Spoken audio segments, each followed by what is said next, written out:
नमस्कार, KP news के bulletin में आपका स्वागत है। मैं हूं अश्विनी आपके साथ। चलिए शुरू करते हैं आज की खबरों का सिलसिला। उससे पहले एक नजर आज की सुर्खियों पर। कर्नाटक राज्य बाल अधिकार संरक्षण आयोग के सदस्य शशिधर कोसांबे का 17 और 18 फरवरी को बीदर जिले का दौरा। बीदर के कैंसर डॉक्टर गोयल अंतर्राष्ट्रीय सम्मेलन में भाग लेंगे। केंद्रीय बजट से बेंगलुरु को फायदा होगा, अश्विनी वैष्णव। मुख्यमंत्री सिद्धरामैया ने कहा कि पंचायतों को सत्ता हस्तांतरण के मामले में कर्नाटक राष्ट्रीय रैंकिंग में शीर्ष है। किसी का दम फूला तो किसी की हड्डी पसली हुई, एक अस्पताल से निकलकर सामने आया भगदड़ में दबे लोगों का हाल। नई दिल्ली रेलवे स्टेशन पर भगदड़ में मरने वालों के परिजनों को मुआवजा, सीएम नीतीश कुमार ने किया ऐलान।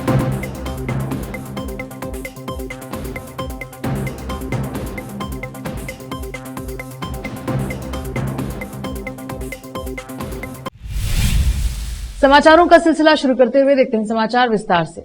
कर्नाटक राज्य बाल अधिकार संरक्षण आयोग के सदस्य शशिधर कोसांबे 17 और 18 फरवरी को बीदर जिले का दौरा करेंगे। फरवरी 17 तारीख को सुबह 10 बजे से दोपहर 1 बजे तक बच्चों के साथ खुला संवाद कार्यक्रम में भाग लेंगे। इसके बाद दोपहर 1:30 से शाम 5:30 बजे तक वह स्कूल में शिक्षा एवं सुरक्षा कार्यशाला के उद्घाटन में भाग लेंगे। 18 फरवरी को प्रातः काल 10:30 से आरटीई अधिनियम के उचित क्रियान्वयन के संबंध में शिक्षा विभाग के अधिकारियों के साथ प्रगति समीक्षा बैठक आयोजित की जाएगी। कर्नाटक राज्य बाल अधिकार संरक्षण आयोग के सचिव ने जानकारी दी है। विशेष संवाददाता की रिपोर्ट।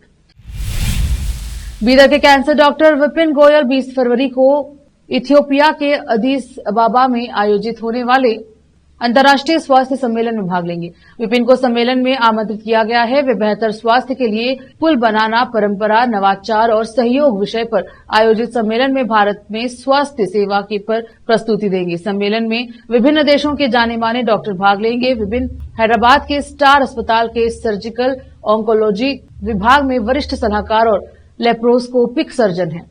12 वर्षों से अधिक के अनुभव के साथ वे सर्वश्रेष्ठ ऑन्कोलॉजिस्ट में से एक हैं।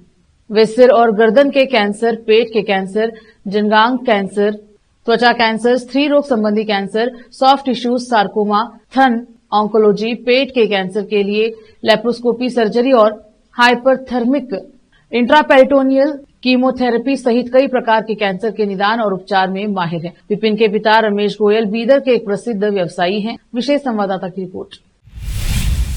रोकते हैं समाचारों का सिलसिला, लेते हैं छोटा सा ब्रेक।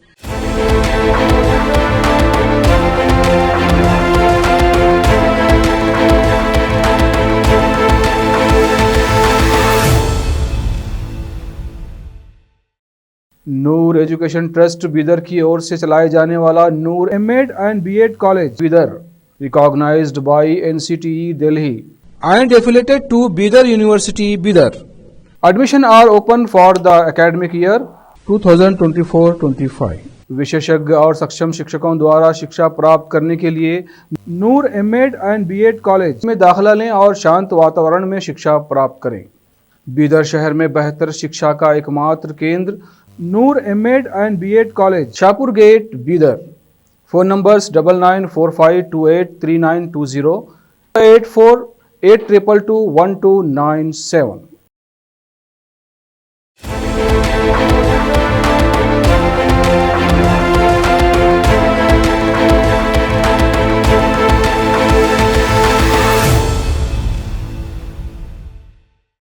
ब्रेक के बाद स्वागत है आपका। देखते हैं समाचार देश के।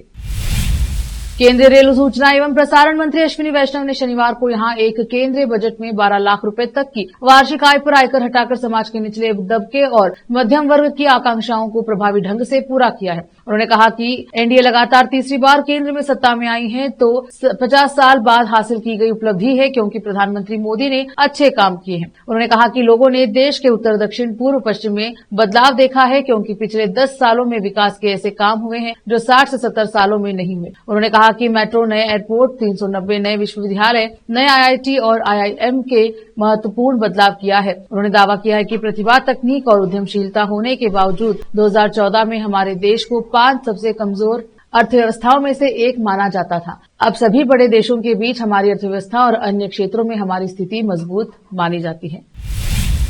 मुख्यमंत्री सिद्धरामैया ने रविवार को कहा कि भारतीय लोक प्रशासन संस्थान आईआईपीए और पंचायती राज मंत्रालय के एक अध्ययन के अनुसार पंचायतों को शक्ति हस्तांतरण के मामले में कर्नाटक पहले स्थान पर है। उन्होंने कहा कि यह मान्यता जमीनी स्तर पर लोकतंत्र को सशक्त बनाने के प्रति उनकी सरकार की प्रतिबद्धता को दर्शाती है। सिद्धरामैया ने एक्स पर एक पोस्ट में कहा कि मुझे यह बताते हुए गर्व हो रहा है कि भारतीय लोक प्रशासन संस्थान IIPA और पंचायती राज मंत्रालय के एक अध्ययन के अनुसार कर्नाटक को पंचायतों को शक्ति हस्तांतरण में प्रथम स्थान मिला है, जो वित्तीय स्वायत्तता और जवाबदेही में देश में अग्रणी है। उन्होंने राज्य की उपलब्धियां गिनाते हुए कहा, हस्तांतरण सूचकांक में शीर्ष स्थान 72.23, वित्त और जवाबदेही में अग्रणी, प्रभावी वित्तीय हस्तांतरण और समन पर धन जारी करना, 15वें वित्त आयोग के अनुदानों का कुशल उपयोग, मजबूत ग्राम सभाएं और सामाजिक लेखा परीक्षा। तमिलनाडु की पूर्व मुख्यमंत्री जयललिता की एक छोटी सोने की प्रतिकृति, एक सोने की कलम, सोने की तलवार और सोने की घड़ियां उन 27 किलोग्राम कीमती वस्तुओं में शामिल हैं, जिन्हें शनिवार को तमिलनाडु सरकार को दस्तावेजीकरण और मूल्यांकन पूरा होने के बाद सौंप दिया गया। जयललिता के खिलाफ दर्ज आय से अधिक संपत्ति DA मामले में इस सिलसिले में ये सामान जब्त किए गए। शुक्रवार की सुबह मूल्यांकन और दस्तावेजीकरण प्रक्रिया सिटी सिविल और सत्र न्यायालय के न्यायाधीश HA मोहन, जो CBI और ED से संबंधित मामलों को संभालते हैं, तमिलनाडु सरकार के गृह निषेध और आबकारी विभाग की संयुक्त सचिव JNE मैरी स्वर्णा, एक पुलिस अधीक्षक और अन्य अधिकारियों की उपस्थिति में शुरू हुई। मूल्यांकन शनिवार दोपहर को पूरा हुआ, जिसके बाद सोने के आभूषण, हीरे, पन्ने, माणिक और चांदी के लगभग 27 किलोग्राम वजन वाले 1606 सामान आधिकारिक तौर पर तमिलनाडु सरकार के प्रतिनिधियों को सौंप दिए गए। रोकते हैं समाचारों का सिलसिला, लेते हैं छोटा सा break. Noor education trust Bidar की ओर से चलाए जाने वाला Noor M.Ed and B.Ed college Bidar, recognised by NCTE Delhi and affiliated to Bidar University, Bidar. Admission are open for the academic year 2024-25. विशेषज्ञ और सक्षम शिक्षकों द्वारा शिक्षा प्राप्त करने के लिए नूर M.Ed and B.Ed कॉलेज में दाखिला लें और शांत वातावरण में शिक्षा प्राप्त करें। बीदर शहर में बेहतर शिक्षा का एकमात्र केंद्र Noor M.Ed and B.Ed college, Shahpur gate, Bidar. Phone numbers 9945283920, 8482221297। Break के बाद स्वागत है आपका। देखते हैं समाचार देश के।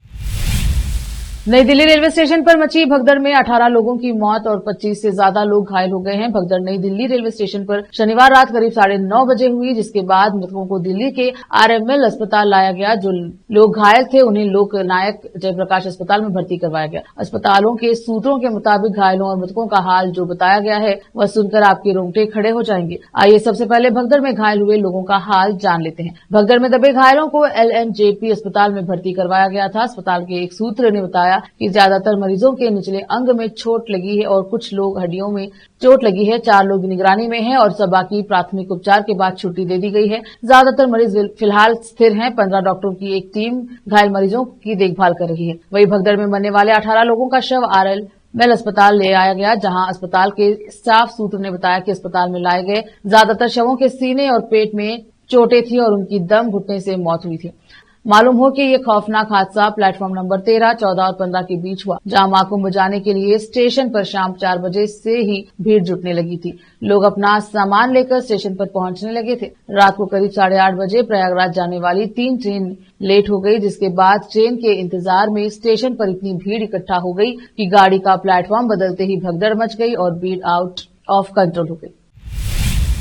देश की राजधानी नई दिल्ली में रेलवे स्टेशन पर मची भगदड़ में बिहार के जो लोग भी हताहत हुए हैं उन्हें बिहार सरकार की ओर से भी मुआवजा दिया जाएगा। बिहार के मुख्यमंत्री नीतीश कुमार ने नई दिल्ली रेलवे स्टेशन पर शनिवार देर रात हुई भगदड़ में लोगों के मारे जाने पर रविवार को शोक व्यक्त किया। मुख्यमंत्री ने भगदड़ में मारे गए बिहार के लोगों के परिजनों को 2-2 लाख रुपए एवं घायलों को 50,000 रुपए राहत कोष देने की घोषणा की। मुख्यमंत्री कार्यालय द्वारा जारी एक बयान में कहा गया कि मुख्यमंत्री ने नई दिल्ली रेलवे स्टेशन पर हुई भगदड़ में लोगों के मारे जाने पर शोक व्यक्त किया। इस घटना में बिहार के लोगों की मौत से बहुत दुखी हैं और उन्होंने मृतकों के परिजनों को 2-2 लाख रुपए तथा घायलों को 50,000 रुपए अनुग्रह राशि देने की घोषणा की है।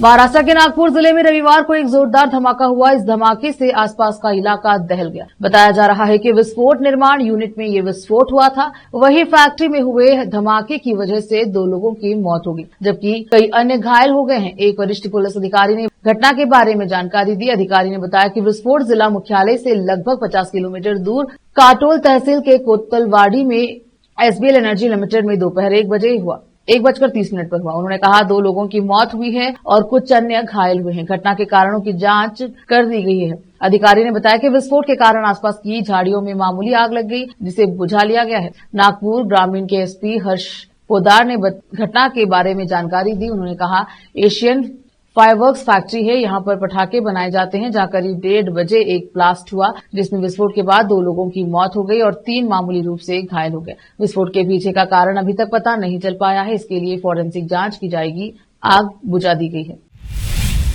राजधानी दिल्ली में विधानसभा चुनाव के दौरान यमुना की सफाई प्रमुख मुद्दा रही। बीजेपी ने यमुना की सफाई के मुद्दे पर आम आदमी पार्टी को जमकर घेरा था। अब दिल्ली चुनाव में भाजपा को पूर्ण बहुमत मिलने के बाद यमुना नदी की सफाई का काम शुरू कर दिया गया है। दिल्ली के उपराज्यपाल कार्यालय ने इस बारे में जानकारी दी है। कार्यालय की ओर से कहा गया, यमुना नदी की सफाई पर काम पहले ही शुरू हो चुका है, जिसमें ट्रैश स्कीमर, वीड हार्वेस्टर और एक ड्रेस यूटिलिटी क्राफ्ट के साथ आज नदी में सफाई अभियान शुरू किया गया। दिल्ली के एलजीपी के सक्सेना ने कल मुख्य सचिव और एसीएस से मुलाकात की और उन्हें तुरंत काम शुरू करने के लिए कहा।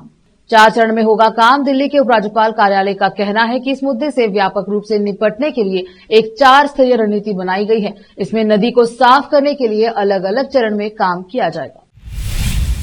बहुजन समाज पार्टी की सुप्रीमो मायावती ने अपने उत्तराधिकारी को लेकर आज बड़ा ऐलान किया है। साथ ही कई दिशा निर्देश भी जारी किए हैं। मायावती ने सोशल मीडिया प्लेटफॉर्म एक्स पर लिखा कि बीएसपी में स्वार्थ रिश्ते नाते महत्वहीन है, बहुजन हित सर्वोपरि है। इसके साथ ही मायावती ने लिखा, इस क्रम में मान्यवर श्री कांशीराम जी शिष्य व उत्तराधिकारी होने के नाते उनके पद चिन्हों पर चलते हुए मैं भी अपनी आखिरी सांस तक हर कुर्बानी देकर संघर्ष जारी रखूंगी, ताकि बहुजन समाज के लोग राजनीतिक गुलाम व सामाजिक लाचारी के जीवन से मुक्त होकर अपने पैरों पर खड़े रहें।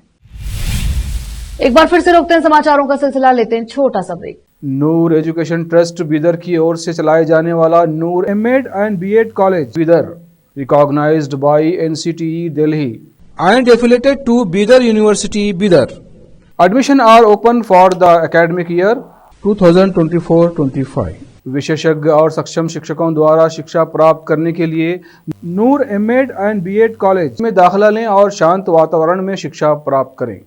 बीदर शहर में बेहतर शिक्षा का एकमात्र केंद्र Noor MEd and BEd college, Shahpur gate, Bidar. Phone numbers 9945283920, 8482221297। Break के बाद स्वागत है आपका। देखते हैं अंतर्राष्ट्रीय समाचार।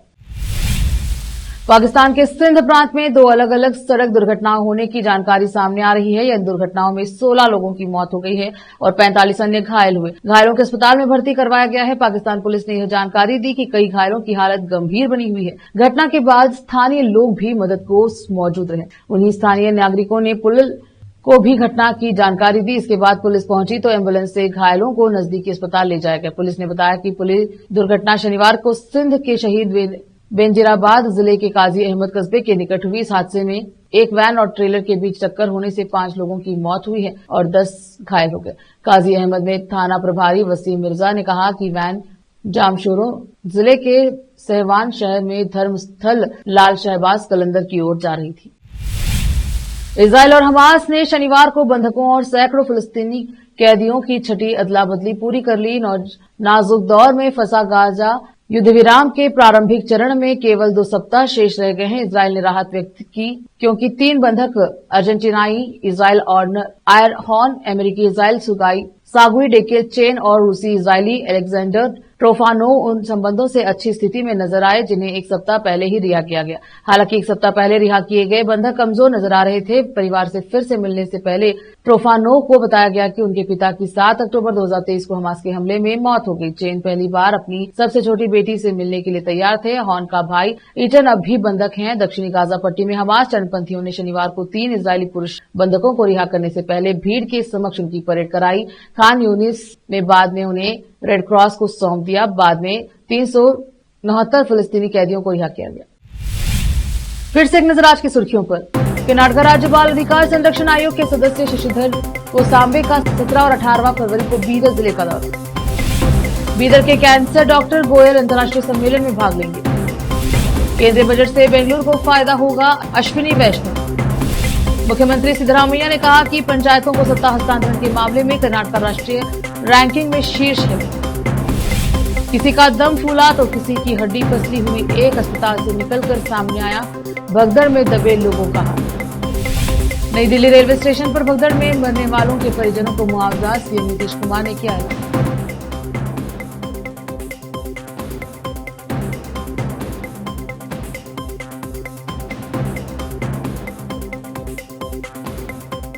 केपी न्यूज के बुलेटिन में अब तक के लिए इतना ही। देखते रहिए केपी न्यूज 24/7। धन्यवाद।